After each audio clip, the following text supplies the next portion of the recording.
अस्सलाम वालेकुम दोस्तों, कैसे हो। मुझे उम्मीद है कि आप सब सही हो गए। न्यू अपडेट के साथ मैं आपके सामने फिर हाजिर हो चुके हैं। अगर आप कुवैत में रहते हैं, कुवैत की खबरों से हमेशा के लिए अपडेट रहना चाहते हैं तो ये वीडियो आप शुरू से लेकर आखिर तक देखते रहिए।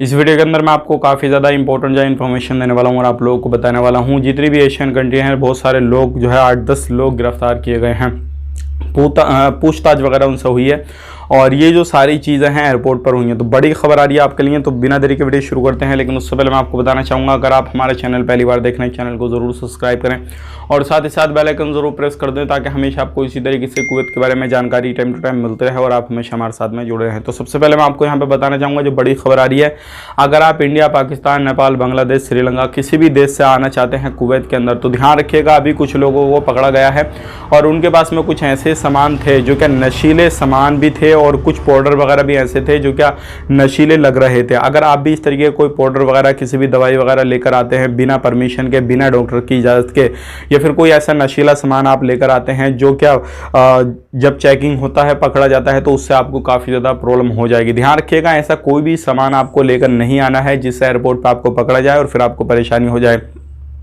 लगभग 8-10 लोगों को पकड़ा गया है और उनके पास में इस तरीके के सामान मिले हैं। अगर आप भी कुवैत के अंदर आना चाह रहे हैं तो ये गलती बिल्कुल नहीं करनी है। कुछ सामान ऐसे होते हैं जो कि आपकी कंट्री में, जिस कंट्री से आप आ रहे हैं वहाँ पे अलाउ है, लेकिन कुवैत के अंदर आकर वो एंट्री नहीं मिलेगी, वो कुवैत के अंदर अलाउ नहीं है। तो इन चीज़ों का ध्यान रखें, सावधानी बरतें, ये गलती बिल्कुल आपको नहीं करनी है। बात कर लेते हैं यहाँ पे अगली खबर की तरफ। जो अगली खबर आ रही है निकल के बाइक डिलीवरी बॉय के हवाले से। हाँ जी, अगर आपके पास में लाइसेंस है या फिर आपके पास में सिविल ID वगैरह है और फिर आप उसी कंपनी में काम कर रहे हैं जिस कंपनी का आपका वीज़ा है, तो ध्यान रखिए तभी आप काम करते रहिए, वरना आप किसी भी तरीके से, आपका लाइसेंस जो है वो ठीक है, लेकिन अगर आपका सिविल ID दूसरी कंपनी का, काम दूसरी कंपनी में है और आपका हेल्थ इंश्योरेंस वगैरह कुछ नहीं है, तो ऐसे लोगों को काफ़ी ज़्यादा पकड़ा जा रहा है। अभी हाल ही में काफ़ी ज़्यादा लोगों को चेकिंग किया गया है और चेकिंग ऐसा किया जा रहा है कि चारों तरफ से घेराघारी करके जो है सब लोगों को पकड़ा जाता है। और ट्रैफिक डिपार्टमेंट की तरफ से तो कहीं पर भी कोई भी जो है आपसे पूछताछ की जा सकती है और कहीं पर भी आपको पकड़ा जा सकता है। तो ये गलती आपको बिल्कुल नहीं करनी है, सावधानी बरतनी है। वीडियो अच्छा लगा लाइक करें, शेयर करें। आप अपना ख्याल रखें, अपनी फैमिली वालों ख्याल रखें। Take care, bye bye.